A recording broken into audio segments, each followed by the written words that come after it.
Up northeast of the map in Red Dead Redemption 2, we can stumble upon a town known as Butcher's Creek.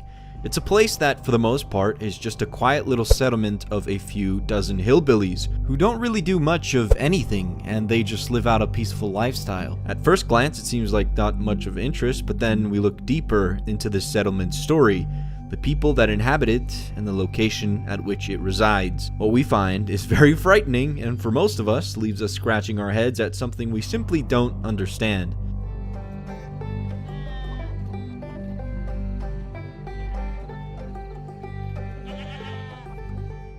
The settlement resides within Roanoke Ridge, probably the most unsettling area in the entire game. Some would argue that the scariest location of the game is around the bayou, or the swamp area, because of things like the skunk ape skulls or the night folk or even the ghosts. But I think that the best kind of horror is left up to the imagination.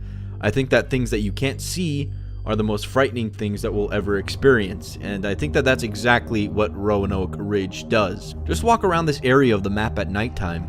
Things don't seem right. There's always this strange buzzing noise that follows you everywhere you go, and all sorts of various different howling noises bellowing out through the night. Sometimes mist completely blocks your vision. Apparently even snakes start dying out randomly, according to some people who have visited the area, but the scariest part of it all is probably the whispers you can hear late at night in the forest.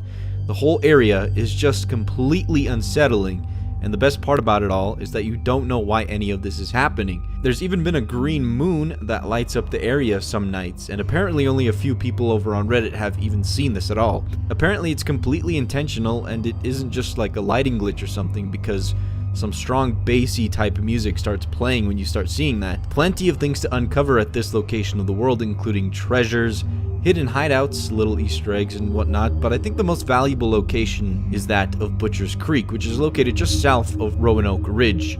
You can stumble out onto a man named Lemuel beside a bridge some ways out of Butcher's Creek. If you follow through with the entire stranger mission that ensues, you'll come to realize that the town was poisoned through their water supply via a mine outside the settlement containing arsenic and lead. Even after the settlers are informed that they were part of a scheme to convince them to leave the village, they were still adamant of their initial thoughts of being haunted or cursed. And I found this, leaking all the way into the lake.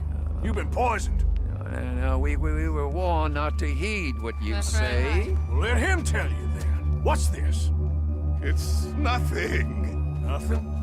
Oh, then you won't mind taking a drink? Hey, Please, hey! no!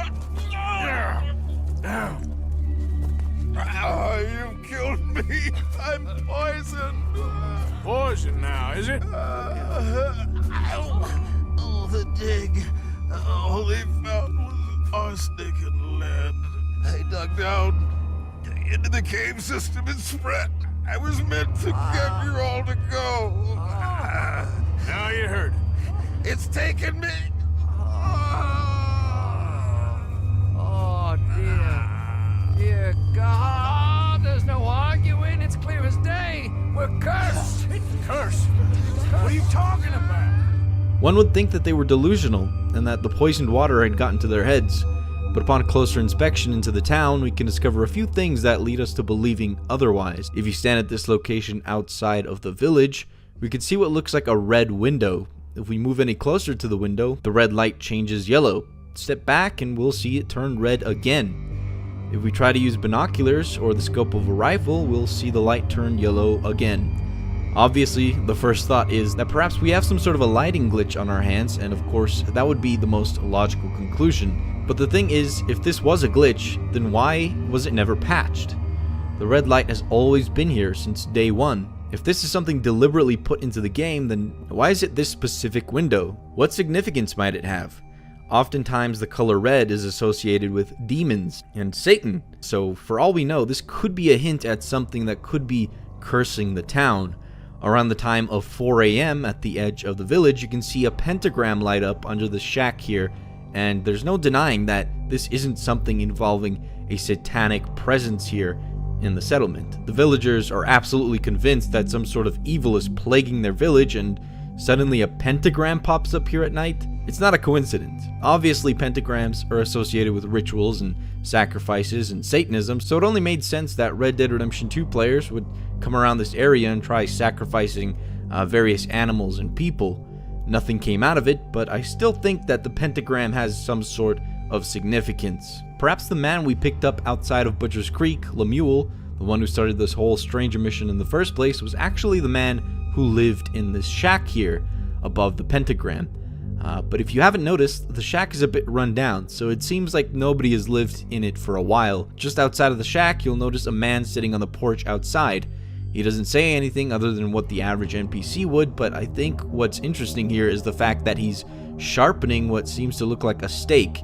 And what are stakes known for? Well, killing vampires. In fact, a lot of people around the entire world of the game spend a lot of time sharpening stakes. Almost like they're aware of some sort of like vampire Armageddon approaching or something like that. The vampire in the video game can be found in a dark alleyway in Saint Denis.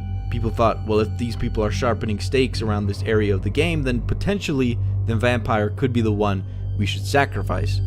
People would go catch him and bring him back here, but any attempt at doing anything with the pentagram failed because, again, nothing would happen. So it really makes you wonder, what is the story behind this village here? Underneath one of the porches in the settlement, you can find what is obviously a bunch of hidden skulls. Are the people of Butcher's Creek cannibals? I mean, look at this guy. He looks like a freaking mutant. He looks like he could eat other people. But then you realize that he's a character based off of a real-life person, and apparently his condition is real, and it happens in real life if you don't eat iodized salt. Wow. So is this where the story of Butcher's Creek ends? Is there really nothing we could do to solve this mystery? There's so much to look at in this village, and for all we know, there could be the tiniest thing that we haven't noticed yet. I think Butcher's Creek could be just one of the things that happens in the entirety of Roanoke Ridge. The entire area is just one giant, obscure, terrifying thing. Maybe something otherworldly is possessing the entire area of the game, and you wonder, well, what could that be? What could possibly be the single reason for this entire region of the game being so spooky and otherworldly? Well, maybe just that. Maybe something literally otherworldly. Maybe something that fell out of the sky a long time ago. If you head just north of Roanoke Valley, then you'll notice the crater of a giant meteorite. When did this thing crash here? We don't know. But for all we know, this could be the very thing poisoning the land around the area. Maybe the real reason the water is poisoned and hurting all the animals and people around the area is because the water supply is infected from some otherworldly bacteria that came with the meteor. This meteorite here doesn't actually connect with any water source. The second meteorite doesn't either. But then we have the fabled third meteorite that we've never found. We can tell it exists because, well, it tells you in your inventory there is a third meteorite. No one has ever found this third meteorite. I think that using basic logic, we can help determine where this thing might be, and if the first meteorite is located really close to the second one, then who's to say that the third one hasn't landed somewhere in the radius of the region in that map? I'd wager that maybe the third meteorite flew a little further and landed somewhere in the river. Maybe that meteorite is plaguing everything downstream from it. Maybe it landed in Elysian Pool. Because just downriver of that, everything is getting poisoned, right? Obviously, a lot of people are going to wonder what the meteorite has to do with a literal glowing red pentagram in Butcher's Creek. But for all we know, this meteorite could be so alien that it's opening up gateways to another reality or another dimension. Maybe all of these occurrences are a direct result of this alien rock landing here from space and opening up gateways to hell or some spirit realm. It's really a far-fetched theory, and most people are going to assume that I've been smoking some really good crack recently, but the truth is that this is the best theory that I can come up with for the area of the game. Otherwise, we really don't have much of anything else to go off of. Unless the third meteorite is ever found, I don't think we'll ever know what the solution to this mystery is. Is this where the story of Butcher's Creek and Roanoke Ridge ends? I don't know, but this is the best conclusion to the mystery that I could come up with. I know it sounds a bit crazy, but this is what I came up with. Let me know down in the comment section below what you guys think. Do you think that there's maybe stuff that we should look into more? Or maybe there's something that you found yourself that I haven't mentioned in this video. Just let me know down in the comment section below what you think. But other than that, that's going to be it. Hopefully you guys enjoyed the video. Please leave a rating, please subscribe, and have a wonderful day. See you in the next one. Looked like they were bastards loaded for bear. Tell me something I don't know. I hope some of our curse rubbed Hey. off on y'all, you cocksucker.